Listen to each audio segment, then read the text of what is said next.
जय श्री कृष्णा फ्रेंड्स, आप सभी कैसे हैं। दर्शनम डॉट ऑफिशियल चैनल में आप सभी का स्वागत है। पुरुषोत्तम मास की इस कथा में अध्याय 8 में आप देखेंगे कि भगवान विष्णु जब पुरुषोत्तम मास को बैकुंठ ले गए, उसके आगे क्या हुआ। चलिए अब सुनते हैं अपन कथा। नैमिषारण्य में बैठे सूत जी से ऋषियों ने प्रश्न किया, जब भगवान विष्णु अधिक मास को लेकर बैकुंठ गए तब आगे क्या हुआ। विष्णु प्रश्न पर सूत जी ने पुरुषोत्तम मास महात्म के 8वें अध्याय की कथा सुनाई। सूत जी बोले, हे मुनियों, यही प्रश्न नारद जी ने भी भगवान नारायण से किया था। तब भगवान नारायण ने उत्तर दिया, हे नारद, विष्णु जी अधिक मास को अपने साथ लेकर बैकुंठ ले गए और वहां उसे अपने समीप स्थान दिया। अब वह अधिक मास जो पहले अपमानित था, 12 महीनों में श्रेष्ठ बन गया और पुरुषोत्तम मास के रूप में प्रतिष्ठित होकर सम्मानित होने लगा।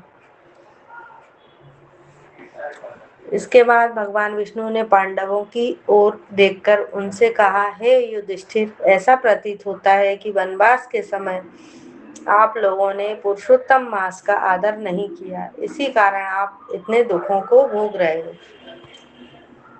भय, शोक और विपत्तियों में फंसे रहने के कारण आपने इस पवित्र मास का महत्व नहीं समझा।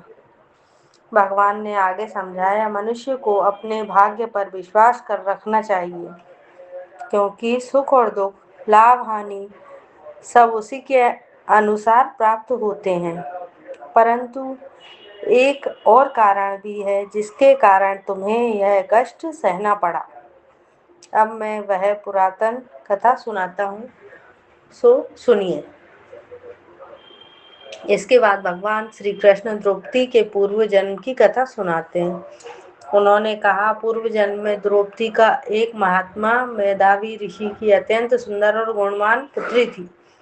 वह रूप, विद्या और नीति में निपुण थी और अपने पिता की अत्यंत प्रिय थी, किंतु उसके मन में एक ही चिंता थी, उसे योग्य पति और संतान सुख कैसे प्राप्त हो। समय बीतता गया परंतु उसका विवाह नहीं हो सका। वह अपनी सखियों को पति और परिवार का सुख भोगते देख स्वयं भी उस सुख की कामना करने लगी। वह चिंतित रहने लगी कि कौन सा उपाय, कौन सी उपासना या कौन सा पुण्य कार्य उसे यह सुख दिला सकता है। उधर उसके पिता मेधावी ऋषि भी उसके योग्य वर की खोज में देश देशांतर भटकते रहे, परंतु उन्हें कोई योग्य वर नहीं मिला। इस कारण वे चिंतित और निराश रहने लगे। इसी चिंता और भाग्य के प्रबल प्रभाव से भी गंभीर रूप से ग्रस्त हो गए और अंततः उनका देहांत हो गया।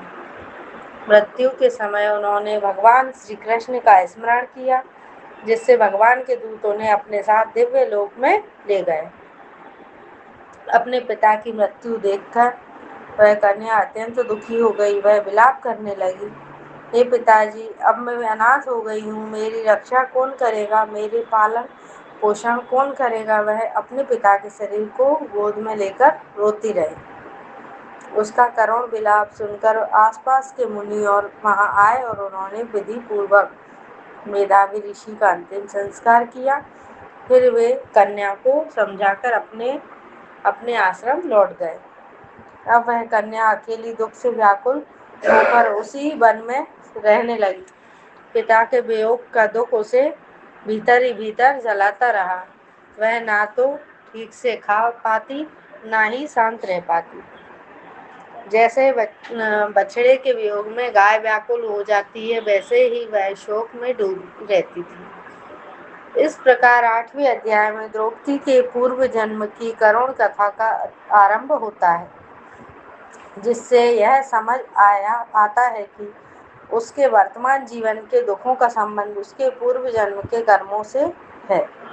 यह कथा आगे बताती है कि कैसे पुरुषोत्तम मास का पालन जीवन के दुखों को दूर करने का उपाय बनता है।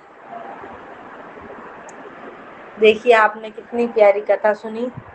आप सभी चैनल को लाइक करें, सब्सक्राइब करें और कमेंट्स करना ना भूलें। जय श्री कृष्ण फ्रेंड्स, बाय। अब अगली कथा लेकर आते हैं हम।